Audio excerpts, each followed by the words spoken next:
everyone. You're listening to the Holly Hall Show, and I've got a treat for you. Now, this is a bit different. I'm usually on video. We're only doing audio today, which I actually rather enjoy because that's when I started off in this field. I did only radio, I did only audio. So I'm kind of enjoying this. I met a new friend, I guess, a new professional. His name is Lars Friskund. I hope I'm not butchering that. And we are going to be all over the place. I'm going to tell you how I met him. I met him through freedomhealth.com. Sorry, IS. .is, Canadian company that's out west that really helps support, I guess, people that are looking for alternative ways and alternative support in their healing journey.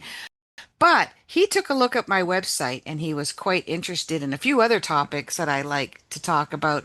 And this one is probably we're going to touch on for a while some ancient civilizations. Now, many of you know that I love Greg Braden and I love Graham Hancock and all that ancient civilization stuff that they've been digging up that is quite controversial in the archaeological area.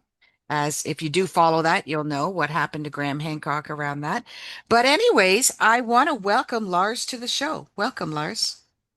Well, thanks for having me, Holly. It's a great pleasure to have a chat with you here and interact with your audience. And like you said, I when I checked, you had in your email salutation there, and I had a peek at what you were up to, and I was immediately intrigued. And so here we are today. Here we are today. Just before we started with the show, we were starting to already dig in to it because I had questioned your interest in ancient civilizations by I guess, the controversial discoveries that we have had 4 or 5 different lifetimes as humans. We have destroyed ourselves, or the planet has done it for us in the last 4 or 5 lifetimes. But you were, and I thought we were heading towards another one. They say it's 1,000 years or so from now, and that was the Great Flood and the Ice Age, etc. But you had a lot more deeper take on it, so I want to hear what you have to say about that. Yeah, so I guess the other interesting fellow that you may or may not know of is Randall Carlson. Oh, So he's probably the preeminent researcher in the field in terms of analyzing what just happened with the cessation of the last ice age and going through the geoforms, which are the telltale signs of what's happened. Randall's a very interesting fellow. He's probably one of the most passionate geologists who isn't a geologist and has yeah. probably uncovered more information than everybody other than J. Harlan Bretz. So very, very interesting guy. And of course, if the science is correct, what rapidly ended the last ice age was a comet impact, which then created it's really the only point source of energy which could have melted the ice sheets in the fashion that it did. And of course, you imagine if you've got 2 miles of ice over much of what is now Canada and the upper third or so or upper quarter of America, Mhm. that suddenly melts. It's going to have a catastrophic effect, as well as the effect of that cosmic impulse or burst in the atmosphere. So it's interesting when we look at people. Of course, we've just come through this whole COVID era, and people have heard people say this is the one of the darkest periods in human history. And it's like, on the grand scheme of things, we were almost erased from existence entirely at that point, and certainly the survivors of that period went through hardship that we can only barely imagine. And if we The again look Ice at Rand Age period is what you're talking about. the post Ice Age period. The Ice Age Right. was we adjusted to the different conditions. Yeah. I've been in Colombia visiting Cerro Azul, which is the UNESCO World Heritage Site with the cave art. When those paintings were beginning to be drawn 12 to 14,000 years ago, the Amazon didn't exist. It was a dry steppe, very similar to what our tundra, our very, very north tundra is like today because of the amount of water that was locked up in the ice sheets. We had a much, much drier climate, and the Amazon didn't exist. And so peoples were in other parts of the world, obviously not living on the ice. But when that all came to a close, the climatic upheaval, and of course, the skies were probably dark and raining mud, perhaps for decades. And so the hardship that those people endured were unfathomable to us. And if we look back through the deeper history, that looks like it's happened on some periodic level, which I think is related to the precession of the equinoxes, somewhere around sort of 150, 160,000 year. We seem to have a really nasty celestial event. And at one point, the human population may have been as low as 2,000 total members. And I Wow. believe that was 1.2, either 1.2 or 600,000 years ago. I don't have that at the tip of my tongue, but we're a pretty resilient bunch. And we have, I guess it gives us some level of idea of just where we've come from, how resilient we are, and it puts all this into perspective when we go through our day-to-day trials and tribulations. So that was the last one. How many ice ages did we have? But we also had floods too, right? Well, for sure. The further we go back, the less distinct the evidence is. But if we look at a Mm, long-term temperature chart, this is an ice planet. This mm. planet is more likely to be locked in ice than it is in our present condition. And, our present condition is actually still much colder than the long-term average over the last several million years.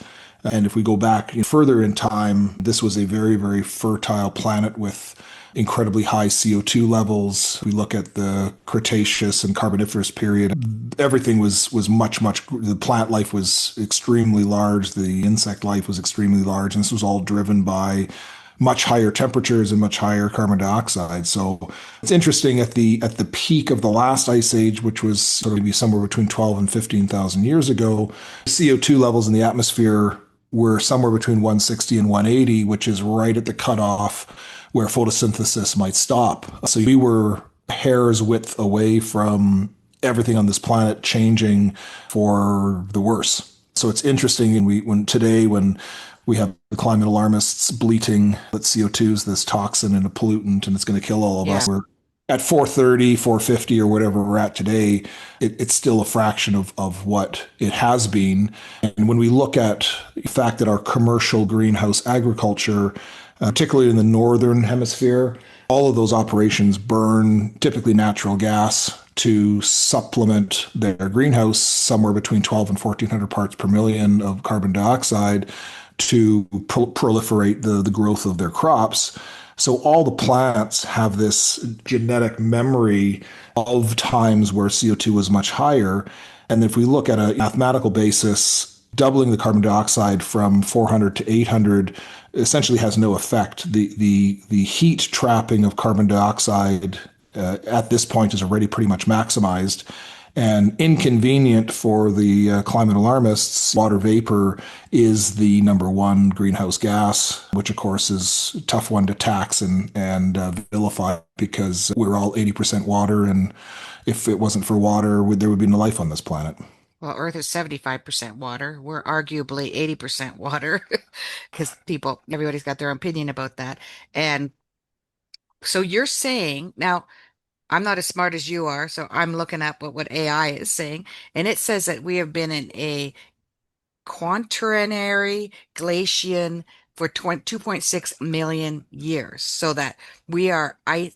There was a broader ice age that we've been in for 2.6 million years. So are you saying that we are normally colder on this planet? Yes.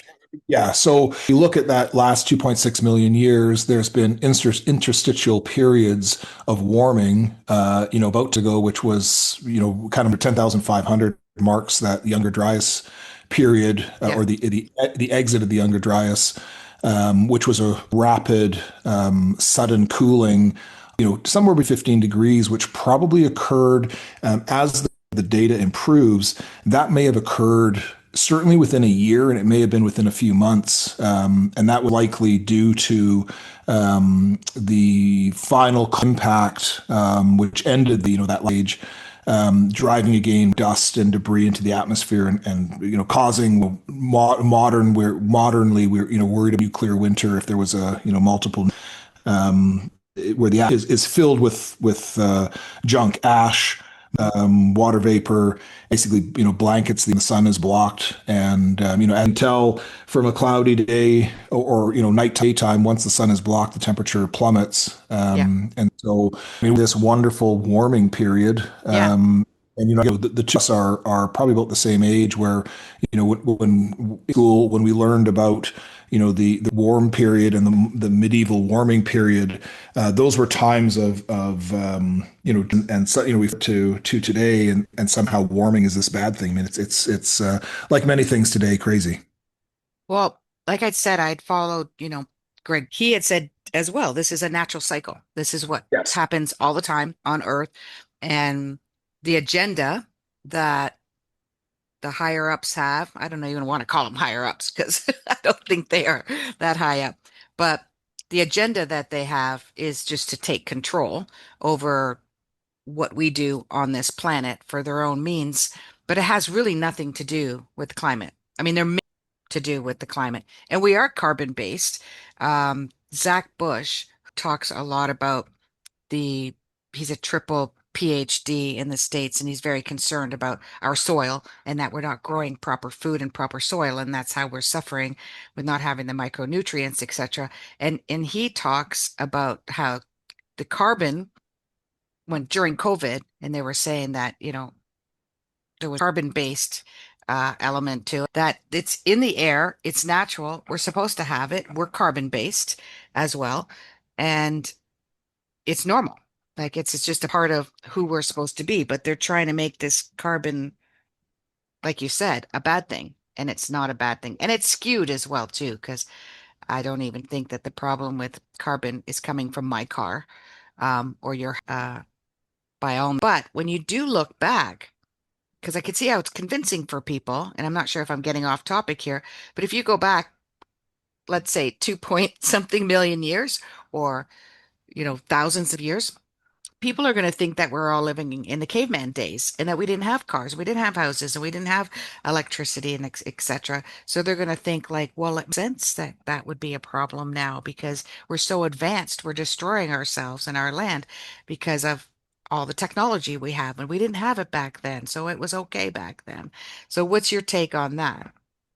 Well, so I mean, I get things. One, in the 80s, for instance, Black Forest in Germany was dying because of acid rain, because of the nitrous and sulfurous oxides, primarily from the coal-fired power plants, but also from automobiles. Yeah. Most modern have been, especially with the inverter and just with the injection and the, super fuel. I mean, it's this time of the year, of course, we got the guys rolling around in their hot rods and, you get one of those guys and, it's fuel pouring out the back end. Hmm. Our technology improves, the coming out of the back end of a car now are much greatly reduced. There were pollutants that were unchecked and it caused harm. Hmm. CO2 is not a pollutant. I mean, if CO2, as some of more intelligent and more credible scientists, particularly Richard, who's now retired out of the Harvard, he said, that to the gas of life, which is true. Without CO2, exist. Animals can't eat plants, and we can't eat the animals, and that's been the sum of 200 to 300,000 years of modern anatomically humans. Then if we go deeper past, it just more and more obscured, and even the whole evolutionary trend and what we're looking at as the rock evidence of human progression. I mean, it's basically a fable. It's a fairy tale on such that that evidence to court for it could be thrown out of court. So the facts will attest. That's as a pseudoscience. It's really about storytelling, and the that there's so any science which is super dogma bound, which today medicine is no science. It's dogma approaching religion. And when you talked about the ups or the elite or whoever all of Hmm. nincompoops is that are trying to direct humanity, their overarching goal, and certainly within the last 2,000 years of the Roman Catholic occupation on Earth, has been modality of fear. Whether they fully or not, certainly the oppressors understand that if people are in their amygdala and are operating in their reptilian brain of fight or flight, people don't make higher level decisions. They are simply in a this response. It's survival, and from that mental condition. That's why I believe it's this amazing invisible boogeyman that, of course, poor can see in the sky, which is complete. There's a whole lost generation that believes that humans are they were having this awful impact on the earth. We certainly can do things better. Yeah, okay, you just touched on 100 different things there. There's two that I want to talk about Yeah. specifically. Uh, and I do want to start off with Göbekli Tepe. I can never say that right. It's in Turkey, just so that people want to know. They have uncovered something like 40 of these underground lost cities. They're not that far underground. I think they're just several feet underground. Do you now they were so they're saying Göbekli Tepe in Turkey is about just over 11,000 years old. They're saying that we did have an ice age, probably, or very or younger Dryas, one of the two, 11,000 over 11,000 years ago. Why do you think they were built underground? And by the way, this pisses me off. Turkey has taken over that, and no one's allowed to excavate in there anymore. And they want to make it a tourist attraction, basically. Now, Well, I mean, so presently it is to a degree. I mean, they built the covering over yeah, the area that has been excavated. yeah, I think precisely what we need to look at here is that the construction of Göbekli Tepe coincides with the end of the flood. So we have a population, which that area there, particularly post diluvian times, was much different than it is today because the rainfall would have been much higher. I mean, it's the same. It all kind of coincides with um, uh, the Sahara still being a forest, right? I mean, we can see evidence on the west coast of Africa of a yeah. delta, etc. So it was a much different place, and even today, that's a fairly arable region. So that was one of the cradles of civilization. Interestingly, so I've seen some sites in the Republic of Macedonia, where they're essentially stone circles with astronomical alignments, which probably go back to prior to Göbekli Tepe, somewhere 12 to 14,000 years ago. So that would have been in the depth of the ice age still prior to So the flood. yeah. So But just it to appears. interrupt for a second, just so that people, if you're not familiar with Gillespie Tepe, down when specifically Grant Hancock, you can go and look at his research there. They find astrology, basically. That's what he means by astronomical glyphs all over. And they're in a certain order, which is indicating that there was a probably a conjunction of sorts of different planets. And they used astrology quite a bit for their, I guess, helping people to understand what was going on at the time by looking at the stars, because there is a pattern to the movement of the stars. So I just wanted to interject there and tell people that you're talking about sort of astrology, but astronomy as well, because they are naming the Yeah, so there was. constellations, etc. Yeah, so I mean, the identifications or the personification of star clusters as constellations is probably as old as humans. Yeah, Um, and at older. Göbekli Tepe, they utilized essentially a star map to be able to define a time, Yeah, and also there's I think it's Pillar 42, yeah. which depicts the region in the sky from which this problem is coming from. And it is, again, it's in our times it would be the constellation of Cassiopeia, which is where this debris field is seemingly coming from. And so, again, if we look back at the origins of that, it's post-Diluvian. So we're probably, the argument that Graham makes, and I think there's some validity to it because again, we have almost in across all cultures this myth in quotations of a civilizing force coming who were dissimilar from the people that were there. So the argument is that there was some form of advanced people that kind of docked their ark or their survival ship after the flood and began to educate the which would have been hunter gatherers that maybe had begun some simplistic farming and organized them from their more Neolithic Stone Age type behaviors into craft the ability to craft these megalithic works.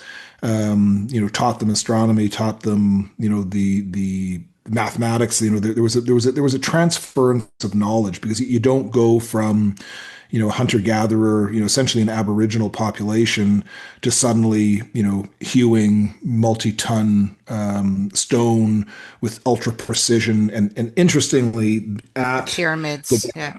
yeah, at Göbekli Tepe, the pillars aren't carved; they're actually in relief. So the images that are there are chipped from the stone, which is a much more complex process than chipping into stone. So in order to create the images, the stone was chipped out from around them, and that's a much more complicated technique of building or crafting.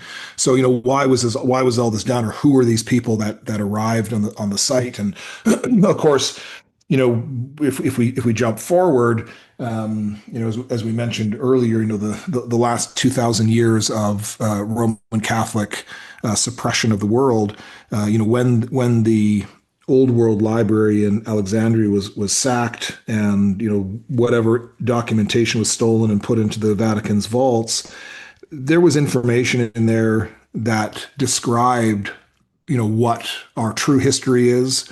And then of course we have some maps that date back to the 1500s, which used preceding information which show accurate, highly accurate information about Antarctica, including its mountain ranges and rivers, etc. And we our present civilization didn't discover Antarctica until I think the early 1900s. So something's going on. There's some level of information being suppressed. And if we look at today's information and the freedom of information, there's still a tremendous amount of knowledge which is being suppressed or kept from the general Yeah, public. absolutely. And so the question is why? Well, if we really knew the answers to, the real answers to these questions, the game would be up. Religion would be laughed at as a tall tale. And where does all this actually arise? And you mentioned, Yeah. sorry, sorry, go on. Sorry. Yeah. And I want to mention, because you were talking about the comments as well too, but just to tailgate on what you had just said, a lot of people don't, well, there was a time when religion and um, politics was one, and that was in the I don't know, 100s, 200s, 400, even up to the 1800s. And there was a reason for that. You think of how controlling politics can be, and some people listening to this will be grateful for some political control that is happening, and some people will be dis, are being dismantled because of political control. But if you look at that, religion was also controlling. It was a way to control us and to dumb us down and to make us feel powerless and have less power as well. And I know a lot of people will be upset by this. I mean, I was born and raised Roman Catholic. I had this great reverence for my God and my Jesus and everything as well. But the more and more I learn from other very scholarly people is that it was also a route of controlling us. And that doesn't mean that there isn't a God or there isn't a source or isn't a higher power. I'm talking about the man-made religions. And I think that's why sometimes people are confused about which religion is right, which religion is wrong, because there are little pieces of golden nuggets in every single religion that I think are really quite advantageous to us in general.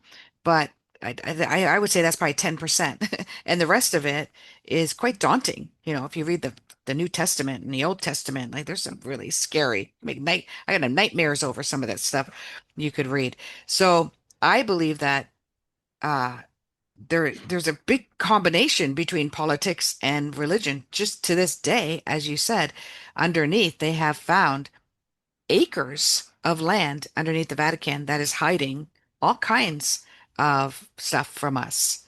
And the question is why? Because then we'll know our own divinity. We'll know our own magic. We'll know how powerful we really are. And they don't want us to know that. And that sounds a bit woo-woo, but it's not, because now with telepathy tapes and some other things, you can just do your research on it. Humans are very powerful. We've got telepathy. We can see blindfolded. We can know our own body and heal our own bodies. We can help heal other people. There are natural things on the planet that can help heal us. We don't necessarily need a pharmaceutical, man-made, chemically based to help us. And I'm not saying some of those aren't great. Some of those pharmaceuticals are great. I do want to be knocked out when I'm having surgery done. I don't want somebody to have to fill me up with whiskey, to be able to surgically remove something from me. So I'm not saying they're not bad, but that they're not all bad. But I do kind of hesitate, probably because of my skewed upbringing with religion. But I believe that religion and politics are in cahoots with each other. And that's why we're going to start seeing an uproar with the religion around the world. But the second thing I wanted to mention, which I think is really fascinating, is that there is a comet and it's called Third Eye Atlas. It's not heading towards Earth, but it's making unusual distances and speed. And they're thinking maybe it's not a comet. Because at the same time, it's probably heading towards Jupiter. And there is this satellite there called Juno that's circling around Jupiter right now. And Jupiter is the largest planet, uh, and it is known for slingshotting many comets from us over and over and over again. And that I find it almost miraculous that most of the comets that have, or pieces of debris that's hit our Earth, has never really hit civilization. There's been some there's a big hole somewhere in Mexico in the middle of nowhere. They've gone into the oceans, which were 75% anyway. So that doesn't, if you do the math, it's not too surprising that they'll go into the ocean. The fact that Jupiter in astrology is actually the most benefact planet. It can never, whenever Jupiter is affecting you negatively or positively, it's never negative. It's always positive. It's always a part of growth in your chart, or part of growth in your life, or part of expansion in your life. And the fact that it is completely gas I don't think when the comets hit it, can't be destroyed because it's not a solid mass, is quite miraculous as well. So there's some kind of grand design to protect Earth in some way. Like even when we're going to go into a complete ice age, we find a way, or the universe finds a way to bring back Earth again. You mentioned Greg Braden early on. Of course, he's in his latest book there, Pure Human. Yeah, Um, he's released this information that, human chromosome 2 yeah, is the work of genetic engineering, that yeah, the only way that that chromosome exists the way it does if it was spliced from two other chromosomes. So, yeah. that number one completely destroys many of the Big Bang Theory the creationist, and yeah, right? And so, Darwin the theory. yeah, I mean, so who are we? Where did we come from? What is our true what is our true ancestral pattern? Um, and that, I think, is a far more interesting mystery to be exploring than Yeah, you can't destroy us. Like you can't destroy us as souls. That's my you can destroy every single human on this planet with a big comet, which actually if that's the way we're gonna go, I'm okay with that because there's no suffering. You're just done. Um But Well, that yeah, sure. If you're in the blast circle, you don't starve to death because the sky's black for until you die. But yeah, I mean it's but I that finding by Braden really questions who engineered us, right? We yeah, didn't emerge from the primordial soup nonsense. no, We didn't evolve from monkeys. I mean, that's the stupidest story that's ever been told. yeah. Um, I and guess unbelievably right. stupid because other monkeys would still be turning into humans all over the place, right? Well, Because yeah, it just it's wouldn't stupid, stop. right? Yeah, so Um, and then we have enough tales from some of the like the Dogon tribe in yeah, Africa, where they have specific oral knowledge still of the visitation from the gods, so to speak, right? So who are we truly? How did we get here? I mean, that's a far more interesting myth to unravel or tale to unravel than biblical studies and analyzing the Bible code and the rest of the nonsense. I mean, that's just that all that stuff is just such rubbish. I mean, it's an utter waste of time. If we really want to understand who we are and where we came from, that is probably far more liberating than dissecting Bible passages. yeah, I agree. And unless you're going to dissect some of the most oldest ones that have been like the Emerald tablets or the scrolls, probably more believe what some of the stuff is in there than what's so-called modern Bible. Place professionals lately that I've been listening to that experts that joke that we're on a planet Earth spaceship. This is our spaceship, and this is where we are. The idea of, and I'm going to go off here because I'm an optimist, so I'm always looking for the optimistic. So we look at the Mayan calendar, and there seems to be a pattern with these catastrophic things that happen on planet Earth, and it's about 24 and a half thousand years. Do you agree with that? Yeah, so that's the full processional Right. um, calendar. Right. And that's the Mayan calendar as well. So apparently we're only halfway there. We're only at 12. I mean, it's questionable, but we're at about 12,600 at this point. Yeah, so we're half a processional cycle away Right. from the comet impact, right? So that we were discussing that before. Right. Are we, is the most dangerous time going to be at the peak of that, which or the zero time? Let's say we're at 6 o'clock right now on the Yeah. processional clock. Yeah. Is the danger going to be back when we're at 12, or is there some danger at this point? That's somewhat unknown. So But history tells us it's every 24,000 years or so that we yes, destroy the 20 Earth. 23,638 or Yeah. something is yeah. So history tells us that we're not coming to that. Earth and the solar system, the sun has its own orbit within the galaxy, Yeah. and so this is also part of the greater, I guess, our greater celestial alignment where we are moving through space. And so it appears that the greater danger is at 12 o'clock. We're at 6 o'clock now. There possibly is some danger, but the real heightened period of problem is at that 12 o'clock mark.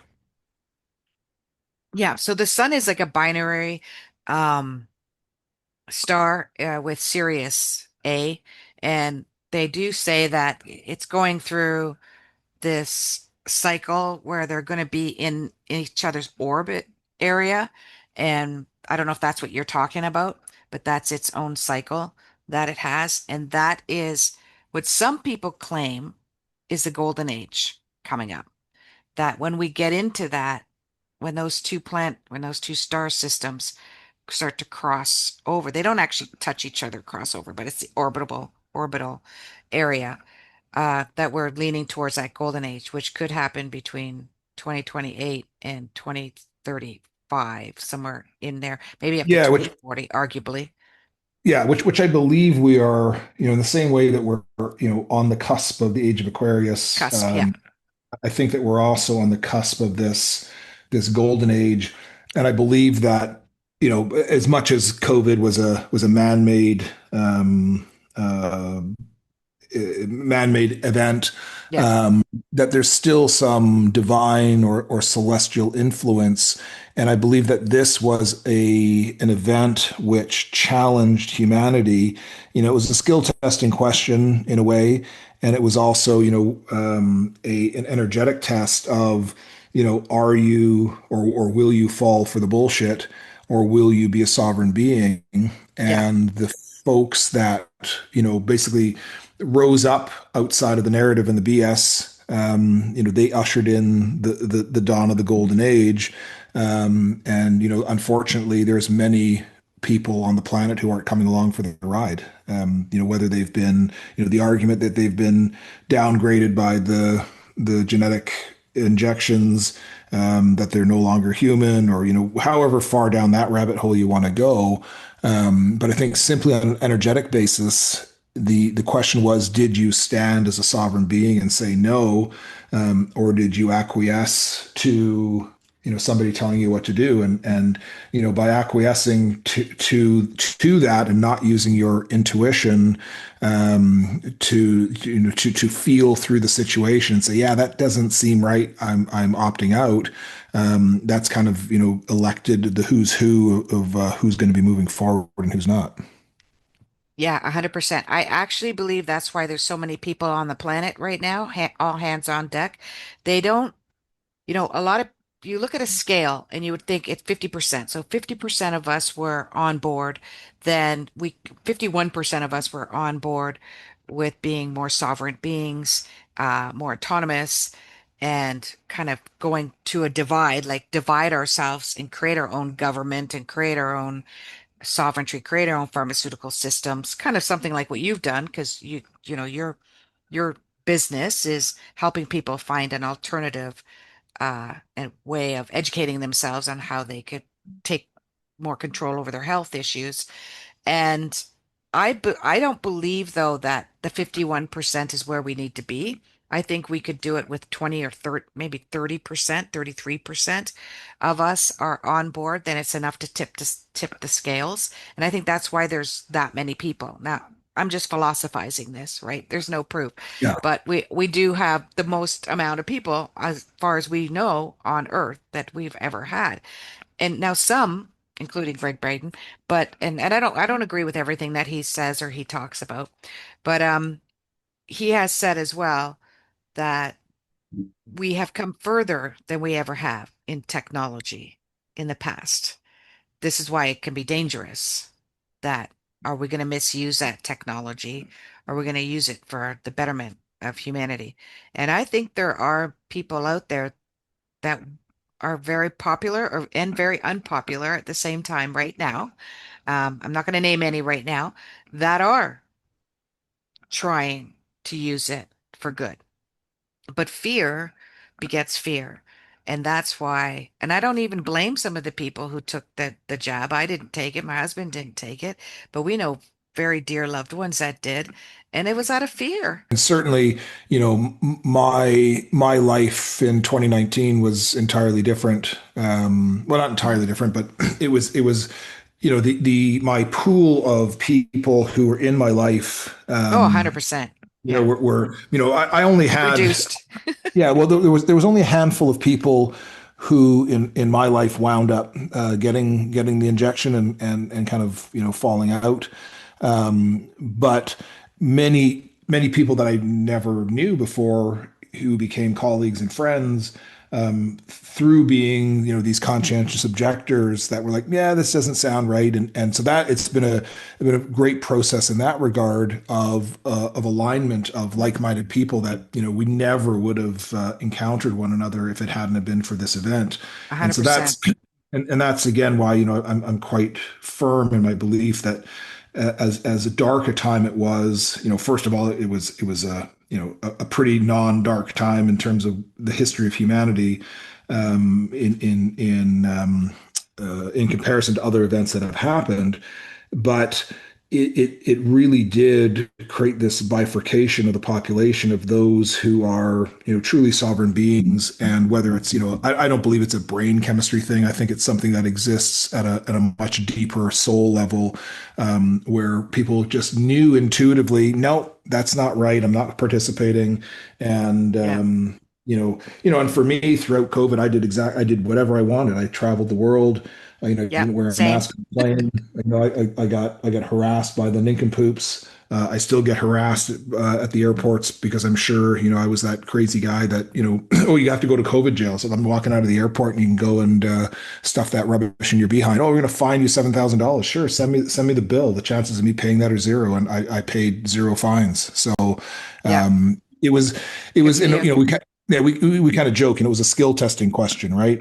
Will you fall for the bullshit? Will you succumb to the communist agenda, or will you be a sovereign being and tell them to plant it and carry on with your life? So I think since when that began in 2020, the pool of truly sovereign beings was probably less than 5%, especially in Canada. We seem to be a bit of a backwater. That number now is probably in the 15% range. Globally, it might be a little higher amongst some of the other peoples. Yeah. Um, and, we'll see where it all winds up long term.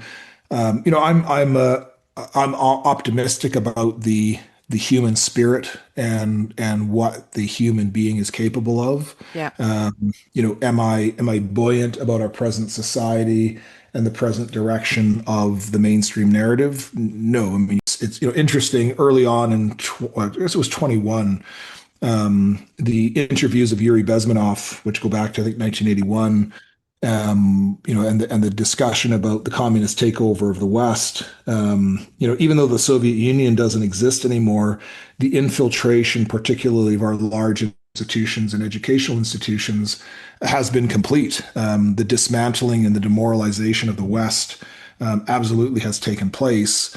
And it's interesting. Putin is vilified as this grand villain, and he makes for great television headlines. But he doesn't allow GMO foods in his country. There are no gender reassignments, and I think the separation from our roots and nature has largely caused much of this problem. Also equates maybe on possibly a greater scale of all the physicians that participated in the COVID fiasco, where, early on we had very good signals that, unless you were quite sickly, this wasn't a problem for anybody. And, Yeah. particularly in this country, there was very few standouts. In America, there were definitely more physicians that stood out against the BS. But they all just merrily followed along with the BS. Now the argument can be there that the more educated you are, truly you're just more indoctrinated. But at some point, if you are simply just following the orders coming down from the college without actually analyzing the data, and you call yourself a physician and a scientist, you're a joke. I mean, it's Yeah. just what. And just that's interesting. Yeah. Yeah. So one thing I've got just jotted down a note here, and before we go too far along, you kind of did a little spiel on Jupiter, Yeah. and of course we just, I think it was August the 12th, where we had the and you mentioned Sirius as well. We just had the conjunction there of Sirius, Venus, and Sirius, Venus, and Jupiter, Yeah. which I had the privilege of seeing. I think that is also an interesting sign, It's still hanging possibly. around till the 21st. It's still gonna Yes, I mean, yeah. is that also an interesting sign of the empowerment of the divine female with Venus in conjunction with Jupiter, or what's the significance of all that? Oh, the first thing is that it's in Gemini, in the astrology that I do, which is astronomical astrology. It's what we're seeing right now. Uh, and that is, I mean, this Venus Jupiter does happen about one every 11 years, I think it is.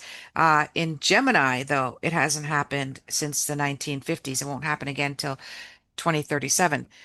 So it isn't something that isn't uncommon, but with Sirius being in aligned with it, that does make a massive uh difference. And I do see, as you said, it has to do with the expansion of the feminine energy. And the feminine energy, just to make a point of it, and masculine energy has nothing to do with gender. So it's nothing to do, the feminine energy is a healing energy, it's an intuitive energy.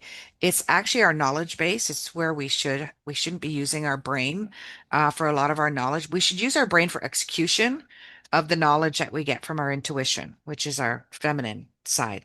So I do see, I've always called this the rise of the wise women. And I do see that slowly. It hasn't happened as early as I thought it would. I thought it was going to happen around 2020, 2021, but of course COVID happened. And who knows, maybe that was a prelude uh to that. So yeah, I think that the feminine energy, which means people are going to be more caring, people will be more intuitive, people are going to think feel more rather than think about it, because if we think too much then we can be manipulated because our brains can be programmed. But if we use our intuition, which is more of an a pulling from a greater library of information that is not a physical library, then we make smarter choices. And I think you're right. That's going to make the shift into people using their intuition. And feeling is not necessarily the same as like, oh, I feel so sad for this or I feel bad for that. Feeling is when your intuition knocks on your door, the feeling is, does this feel right or does it feel wrong? It's not about sadness or hurt or anger or frustration. That's man-made, Porsche byproducts of feeling. So I don't know if that answers your question. Yeah, so and that's very interesting, and I think that's a very possible outcome there.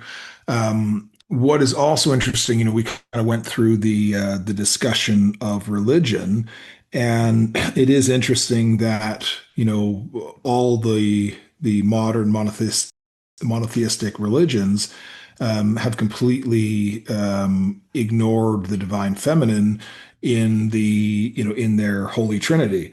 Islam, of course, is probably the most extreme example of that. But it's interesting with all these women who are devoutly Christian, and they are supporting an organization which for one murdered hundreds of thousands of women through the Inquisition over a period of 100 plus years.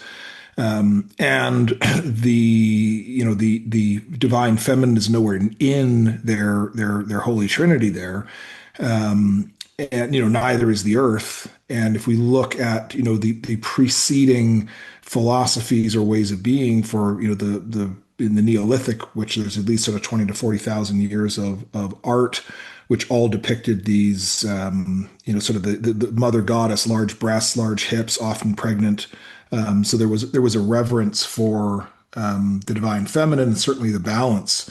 And even if we look at early Roman pre-Christian philosophies, and certainly that goes back certainly into the Egyptian times, there was balance between the masculine and feminine energies. And one could argue part of the reason that we've completely fallen off a sensible course of existence over this last 2,000 years is because of this abdication of the importance or the abdication of the venerance of the divine feminine on the planet.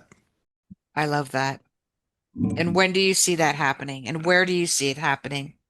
Well, it's going to take, and I don't, don't want to throw it all on women, but if you are a Christian woman and you think that your religion and philosophy is going to save you and save the planet and save humanity, without a venerance of the divine feminine, I'm sorry, you're simply mistaken. You've been led astray. You've been fed bullshit, and it's going to take people to wake up en masse to understand that the womb is the most important entity, object, device in the entire universe. Whether that's a flower which produces fruit, or a womb in an animal which produces another animal or a human that produces another human.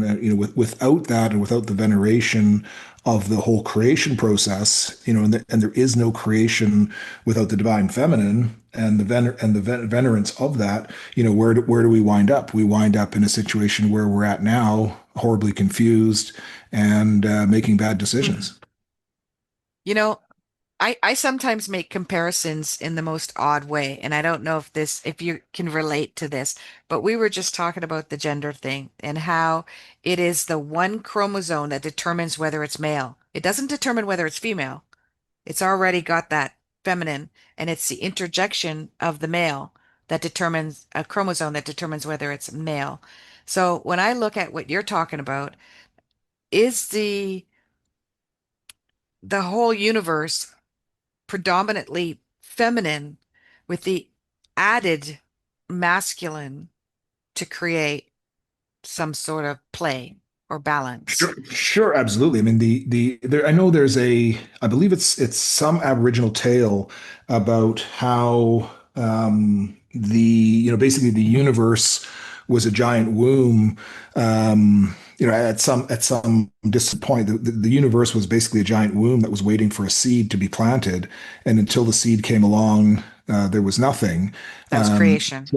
Yeah, and then from there, everything came forth, or certainly, non-mineral came forth. So there isn't a superiority of one or the other. I mean, No, there's such a highly codependent interplay between the two, and there's the push and pull, but ultimately those energies must be in balance, otherwise everything falls apart. I mean, and it's absolutely. right. It is what it is. And if we look back at the Gnostic philosophy, which predated, or it could be early Christian philosophy, there was a veneration of the divine feminine. There were female apostles. I mean, you get into, really where Christianity came from is all Egyptian teachings. And, Isis was the archetype female energy. And in Egyptian times, we didn't have this desecration of the female energy, and you could argue that their civilization existed in certainly it existed far longer than ours has presently, and may have been much higher functioning than where we presently find ourselves. A lot of people don't realize, specifically if they're looking at the Bible, that there's 19 books missing from the Bible, and a lot of them are female. I mean, there's a Yeah, book of Enoch that's not, but there's Esther, there's Mary Magdalene. A lot of them have a feminine, and that was taken away. You can find it in the Ethiopian Bible. They're all still yeah. there. Well, and that our Bible, which uninformed people think is the Word of God. First of all, none of it was written in in the times of Jesus, if he even existed. Yeah, All of that was an way editorial, before. which was no, it was 50 to 100 years after that. Most of the Gospels, Oh, which in are that sense. Okay, not the book. I yeah, don't think the Ethiopian was. I thought it was no, because that's an older because that Bible. yes, because and that also contains a lot of the Gnostic scripts and so forth. Yeah. But I think it was 320 or 315, the Council of Nicaea, which decided, it was basically an editorialization of whatever scrolls existed and whatever gospels were written. Verbally passed on. Yeah. Yeah, they decided, what was going to be put together, and they determined the faith. So, I mean, it's not much difference than the College of Physicians and Surgeons sitting around with their duly appointed government trustees saying, this is the vaccine schedule, this is what we're doing. If a 15-year-old girl comes to your office and says, I think I'm a boy, you may not suggest counseling. You must immediately begin, hormone blocking or testosterone administration. I mean, it's literally that's the same level of nonsense that we're seeing today that we saw then. And then, of course, we had the period known as the Dark Ages, which all knowledge other than what the church wanted people to know in the Western world was wiped from the face of the earth, which was followed by the Inquisition, where, witches, which were basically, in many cases, herbalists or shamans or people that just, realized that the hooey they were selling didn't want anything to do with, were burnt at the stake. And that wasn't an isolated event. There was hundreds of thousands of women that met that fate.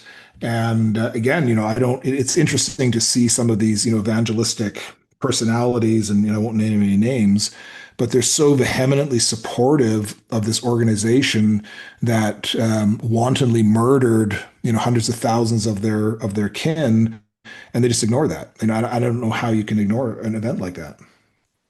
I don't know either. I mean, and that was all based on government wanting land and all kinds of asinine reasons. And it's just, but a lot of things are just forgotten as well. Like we look at the past and the massacre of people has all been forgotten.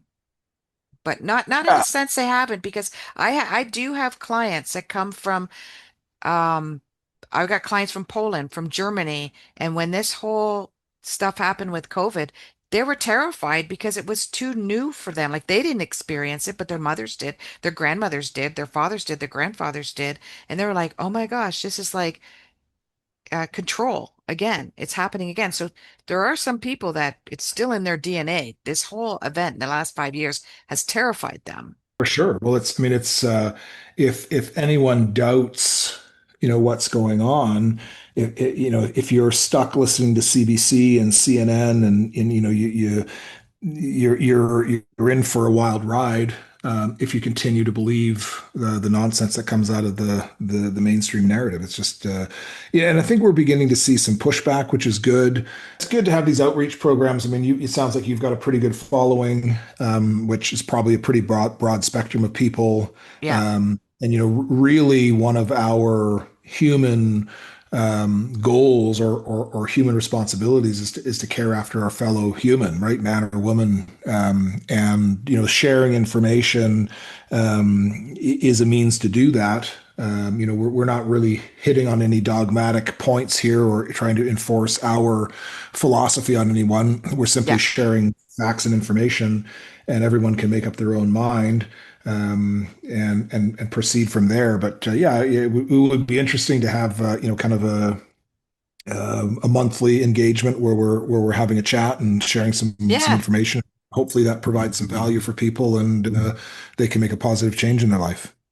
Absolutely. It does take courage and to be open to listen to some of this. But at the end of the day, I look at ourselves as human souls, as souls, not as humans. We're souls, and that never dies. And in some of like one of the things that was quite validating for me, because I've always believed this, was I don't know if you've heard of the telepathy tapes, but it's the telepathy tapes with the nonverbal autistic children that are like just brilliant, and they can read minds and they can pluck out knowledge from anywhere, and they're extremely smart.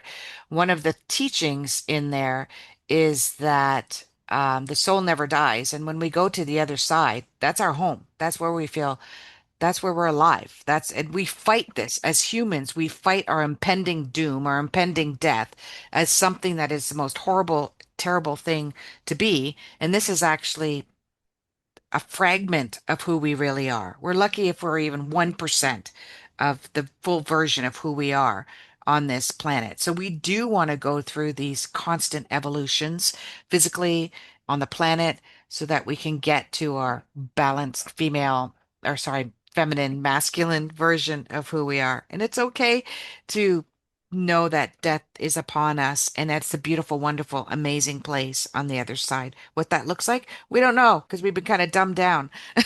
That's why we Well, and don't that know. was that was the objective of 9,000 years of Egyptian civilization, right? Was to quantify, understand, and define what that was, and venerate the whole process, Yep.